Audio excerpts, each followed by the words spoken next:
What's going on? Joe Coffey here for Premier Guitar, and I'm hanging out with Virus from Dope. What's up, man? Coffee, need some right now. I like your last name. Thanks, man. Can't have too much. You got to be caffeinated, stay up for the kind of music you guys play, right? Especially when you get up at like 2 in the afternoon like I do every day. You got to wake up. All right, well, we wanted to talk to you about your rig, man. Take us through it. I assume that like when I'm talking right now, you're going to do like a little rundown of the rig video-wise, but like when you see the rig, you're going to go, that's all this guy uses? Well, let me explain. I'm a firm believer in simplicity, and I believe that you should be able to plug into your head, have it come out of your cabinet, and it's got to sound good. If it doesn't, get another head or another guitar. But like, there's something. It sounds simplistic, but I'm a firm believer that like your head should sound great. You don't need a whole stack of outboard gear to make it sound great. So I stick with, I plug into the head, use a wireless, but I plug into the head. I don't put any, and in line I put all my effects in their stomp boxes. I don't want anything weird cable-wise to like if something goes wrong, you know, God forbid that you're going, where do I start? That something's wrong here. But like I run my effects in line and nothing in the effects loop, but just straight into the head, into my cabinet. Yeah, I feel like it should sound good, or you're not using the right head. And I'm a proud user of Diamond amps. And first time I plugged in, I'm like, okay. Now, I was checking it out a while ago. It's in a Phantom chassis, but you were telling me it's actually a Nitrox. Right, like I believe I'm the first one to use a Nitrox for Diamond. It was new when I got with the company, and the Phantom chassis that's in my rack is really a Nitrox, obviously, but it was the first one, I think, where they actually modified the Phantom and made it into a Nitrox, so it's in a Phantom chassis. So don't be confused. You got to get the Nitrox. It's got some. It's a hotter gain stage.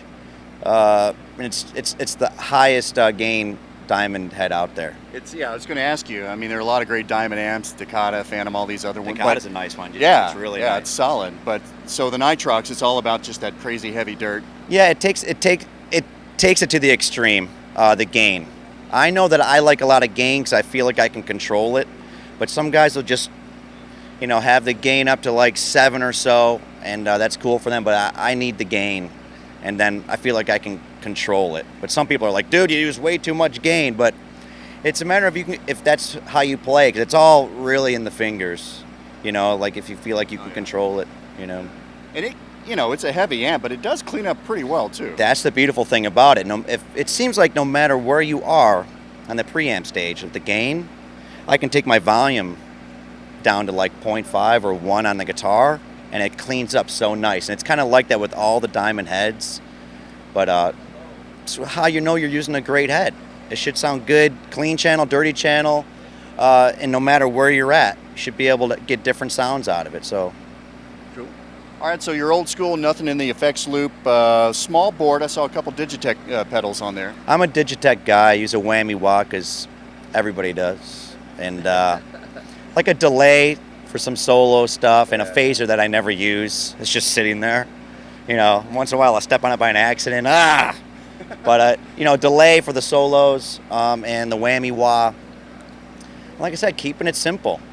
You know, if I need something for a new song, I'll stick it in there. I usually have a wah-wah, a Dunlop wah-wah, but we're not playing any songs with a wah on this tour, so I just take it off. It's just extra stuff that could break. I don't want it to break, so I take it out of the pedal board and keep it home, you know.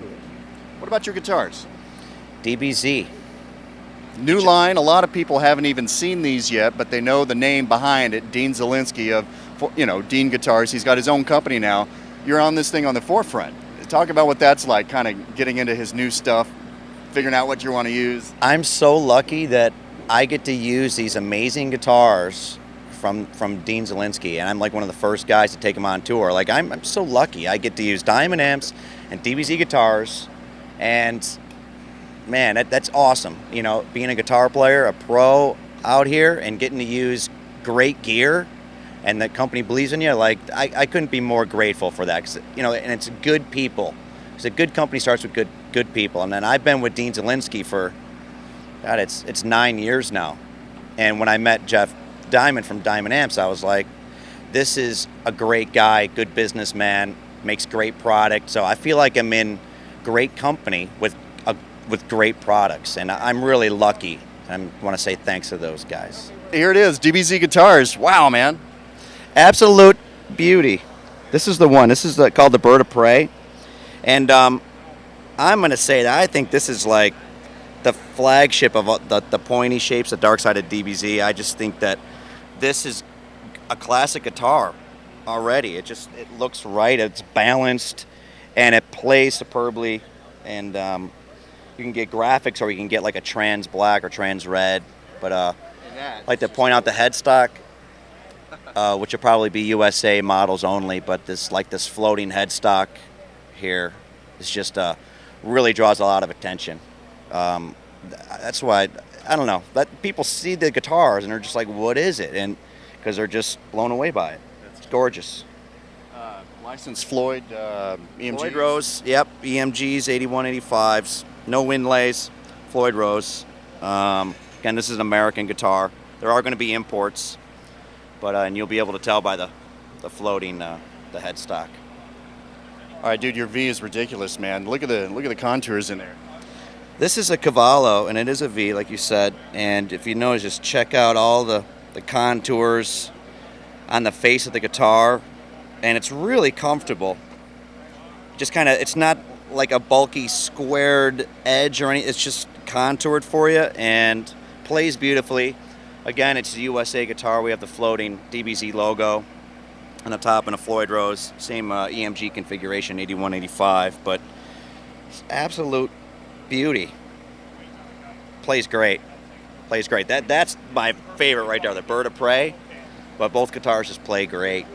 Again, grateful to be able to play these beautiful guitars. All right, Virus, tell me a little bit about what's happening with the band now. What's coming up for you guys? We're kind of in a spot where this tour's ending and we're figuring out what we're going to do next, and that has yet to be determined. You know, everybody's talking this tour, that tour. Of course, it's going to be something, but nothing in stone yet. But we got another week and a half to go with our tour, and Black Label's last day is tomorrow with us. So we're going to do a nice goodbye tomorrow to those guys. They've been awesome to us, and we're going to do like another week by ourselves, and then we're going to be home for a little while. And I haven't been home for 3 months, so take a little time off, figure out what we're going to do next. And cool.